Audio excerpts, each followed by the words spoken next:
ng may sakit ang dalaga. Hindi sinasadyang natambay niya ang mangkok ng gamot. Dinilaan ng aso ang gamot na nakakalat sa sahig. Nawalan ng malay ang aso. Sa sandaling ito ay natigilan ang dalaga. Araw-araw binibigyan ng yaya ng pampatulog ang dalaga. Inalala at pinalala nito ang kalusugan ng dalaga. Lalong nalalagas ang buhok ng mga babae. Takot na babae. Sa pagkakataong ito ay itinulak ng asawa ng dalaga at ng yaya ang pinto. Nagpapanggap na natutulog si girl. Uminom na ba siya ng gamot niya? Nakainom na. Umalis sila. Gustong malaman ng dalaga ang totoo. Nagpatuloy ang dalaga sa pagpapanggap. Kinabukasan ay nagdala ulit ng gamot si yaya. Nagulat ang dalaga. Ang yaya ay hindi kailanman nagsuot ng pampaganda.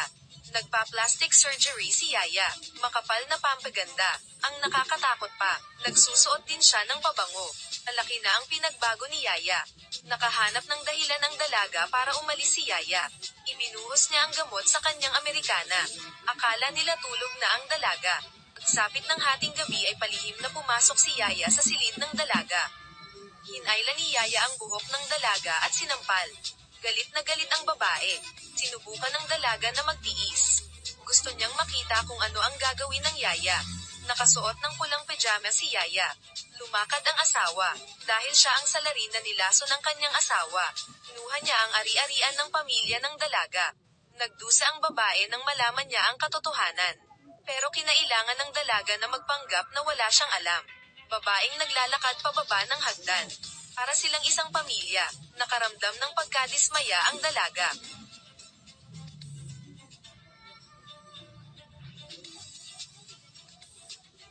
Lola, bakit ka nandito sa baba? Gusto ko lang umakyat at kunin yung bowl. Yaya ka lang, bakit ka naglakas loob na gawin iyon? Mangyaring isipin, sino ang may bahay ng bahay na ito? Nanay.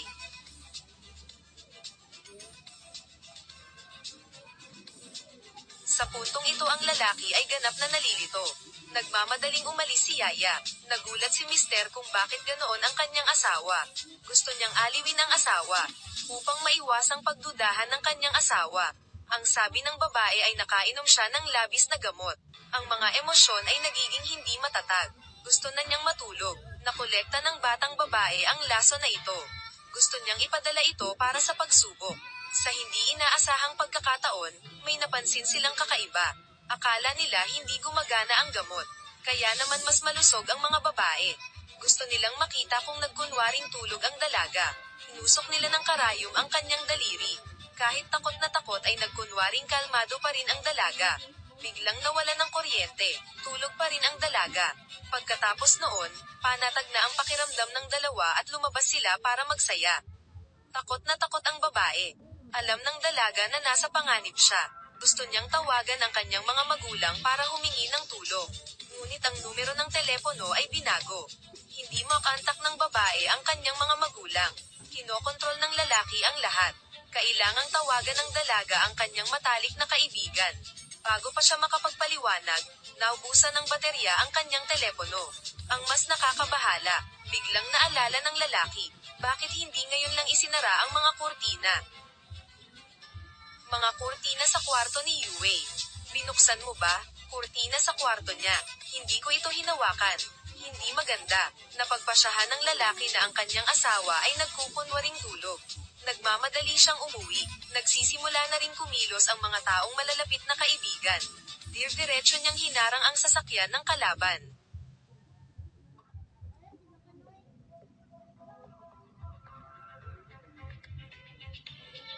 Huwag kang matakot. Sinabihan ako ni Shuyan na pumunta dito. Si Shuyan yun.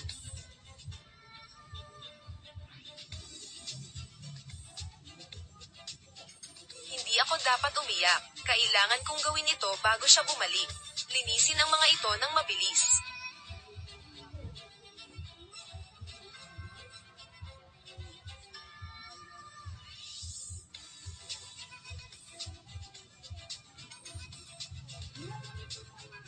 Ihahatid muna kita sa kwarto mo.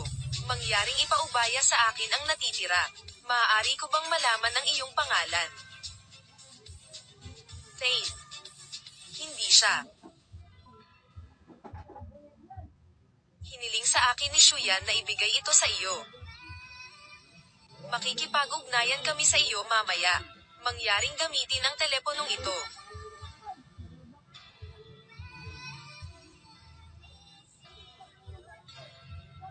Hanggat handa ka. Pwede kitang dalhin.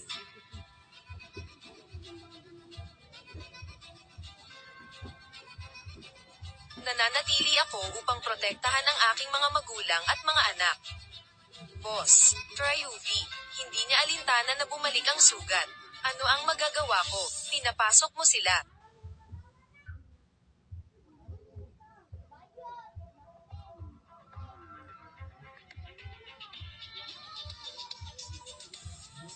Paano ka aalis?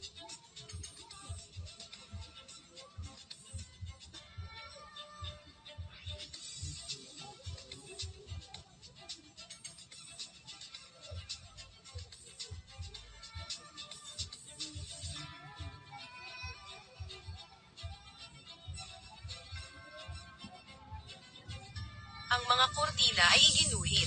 Baka mali ako ng tingin.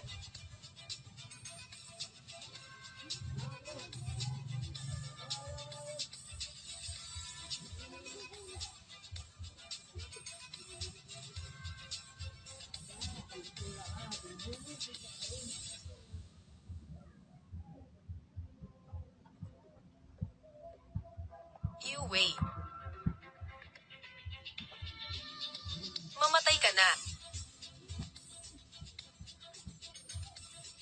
Huwag kang gumising, parang nag-aalala ako ng sobra. Triuvi, tulog na ang bata. Nasugatan ka, Tara na. Dadalhin kita para kumuha ng gamot.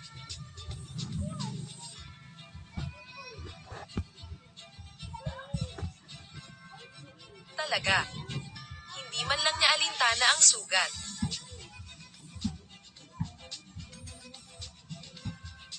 Inang, bakit ka nagising?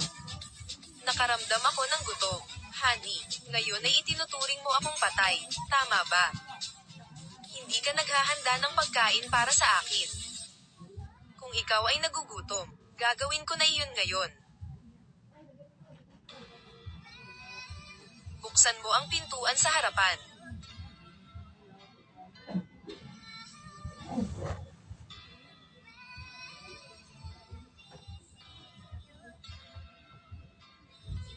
Bakit ikaw?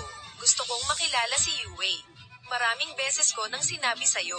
Nag-abroad siya para magpagaling. Paulem. Anong ginagawa mo? Hindi kaya sinamantala mo ang pagkawala ng may-ari. Mag-uuwi ka ng lalaki.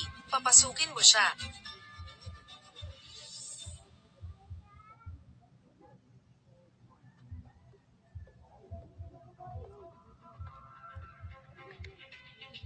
Shuyan, bakit ka pumunta dito ngayon? Yue, maraming beses na akong pumunta dito. Siya, hinarangan niya ang pinto. Hindi niya ako pinapasok. Sabihin mong nag-abroad ka para magpagamot. Nagtataka pa rin ako. Hanvi, totoo ba yan?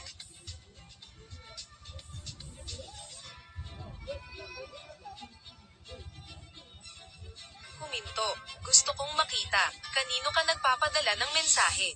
Sige.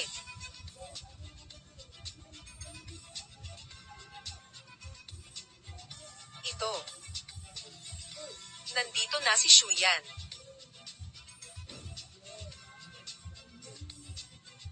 Tama, gusto ko siyang bisitahin. Naiistorbo ka ba?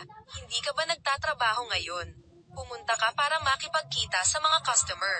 Bakit ang aga mo umuwi? Kalahati ko nalaman na nakalimutan kong kunin ang mga dokumento. Ako ay bumalik. Anong coincidence? Nakilala ko si Shuyan ng nagkataon. Pumunta ako dito ngayon para gumawa ng trabaho. Pinag-isipan ko ito ng matagal. Bumalik si Yue galing abroad. Hindi lang maisip, yaya ni Mr. Zhao. She's so impatient with me. Hindi ko alam ito. Akala ko, siya ang iyong may bahay. Honey, sorry kaibigan ng asawa ko. Tama, Miss Shuyan. Kasalanan ko lahat. Naiinip na ako sa'yo. Asawa, paulit-ulit itong sinabi ni Honey kay Shuyan. Wala ako sa bahay. Nag-abroad ako para magpagaling. Alam mo ba ito? Yue, hindi ka magaling dati. Natatakot akong mag-alala ang mga magulang ko. Gusto kong isipin ng mga tao iyon. Nag-abroad ka para gumaling. Alam mo, matanda na ang mga magulang natin. Hindi ako masyadong maiinip. Mabilis na tumalon pabalik si Trayubi. Pananakot niya sa akin kasama ang mga magulang ko. Kaya eto na, tumigil na kayong dalawa sa pag-uusap sa harap ko. Honey, ngayon lang kita nakitang nagpapadala ng padalos-dalos na mensahe. May urgent ba? Oo, may nangyari sa bahay. Kaya naman sobrang nag-aalala ako. Ako ay humihingi ng paumanhin. Yue, ilang beses ka na bang nagising kamakailan? Matagal ka nang gising. Yue, sabi ko masyado kang malupit. May nangyayari sa bahay niya. Please hayaan mo na siyang makauwi. Shuyan, salamat sa pagpapaalala sa akin. Honey, mangyaring mabilis na iPack ang iyong mga gamit ngayon. Bumalik ka na sa bahay. Sabi ng asawa ko, please umuwi ka na. Salamat sa inyong dalawa. Anong nangyari? Baka may mali sa gamot na binigay nila sa akin. Paano bumuti ang kanyang espiritu?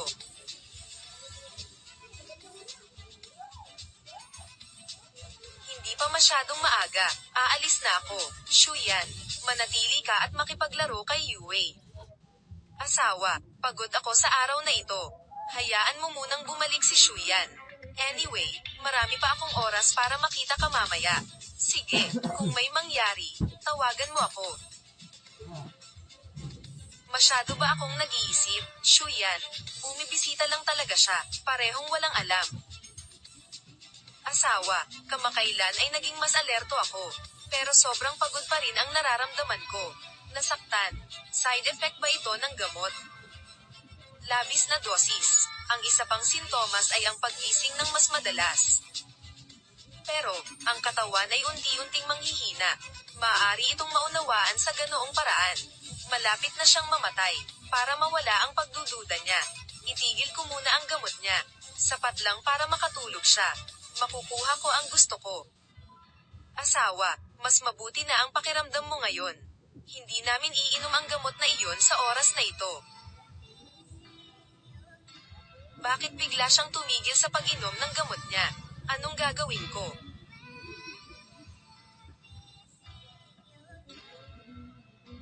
Nakatanggap ng sample ng gamot.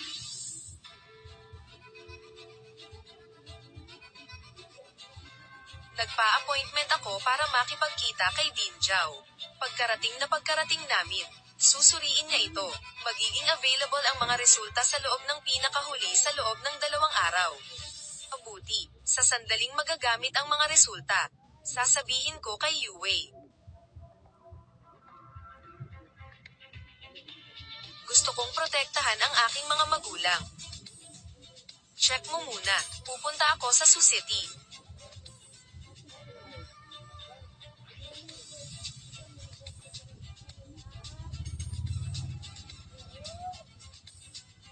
Yue, nakahanap ng yaya para sa kanila. Hindi ka pa nila alam. Alam lang nila na nag-abroad ka. 2 araw nang nasa harapan ko si Trayubi na nagpapanggap na asawa. Umaarte siya. Ano ang magagawa ko? Asawa, lagi kang nasa tabi ko. Maantala ba nito ang iyong trabaho? Walang problema. Nakauwi na si Honey. Walang mag-aalaga sa'yo. Ako ay lubhang nag-aalala. Mahalaga ang trabaho. Hindi mo ako kailangang kasama ng ganito. Imposible naman talaga yun. Hilingin mo na lang sa nanay ko na alagaan ako ng 2 araw. Hindi.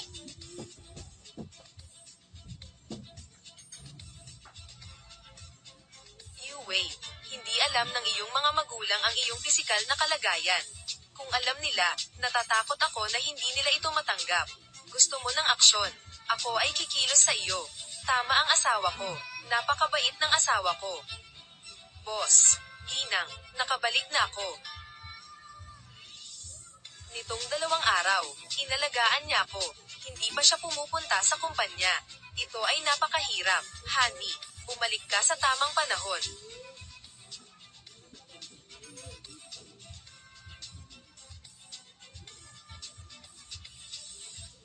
Alagaan mong mabuti ang iyong asawa.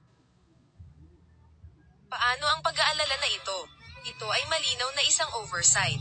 Honey, tulungan mo akong maghain ng isa pang mangkok ng kanin. Mabuti. Kausap niya ang Blue Devil Queen. Sino ang asol na mangkukulam?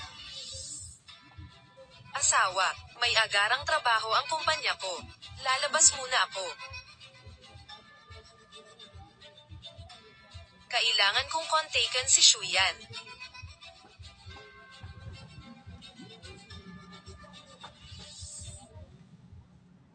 Shuyan, nakatanggap si Trayuvi ng tawag mula sa Blue Quarter Queen.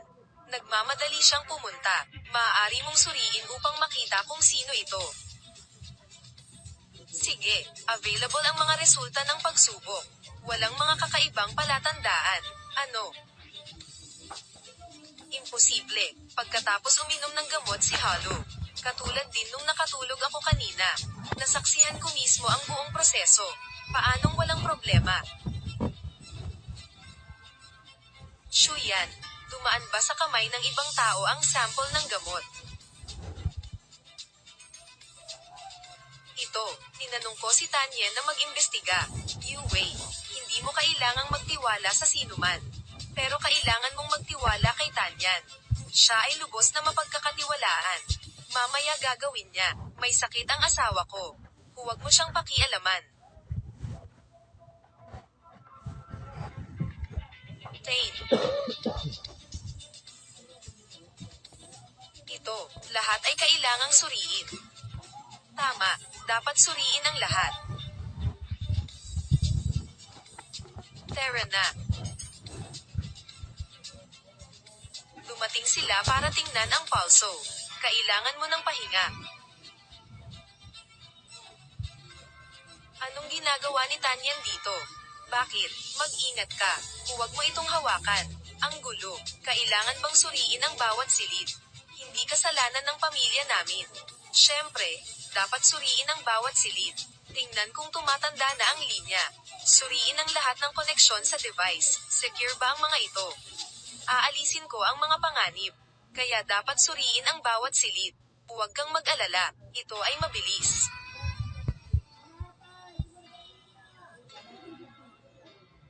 Itong kapatid na babae, naalala ko bigla, ang kalan ay hindi siniyasat. Dinala mo ako para makita. Nandoon ang kusina. Hindi ba siya sasama? Oo, kung maghihiwalay tayo, mas mabilis. Kung hindi mo iniisip ang pagkaantala, maaari kang maghintay. Sige, ibigay mo sa akin ang iyong cellphone. Mabilis.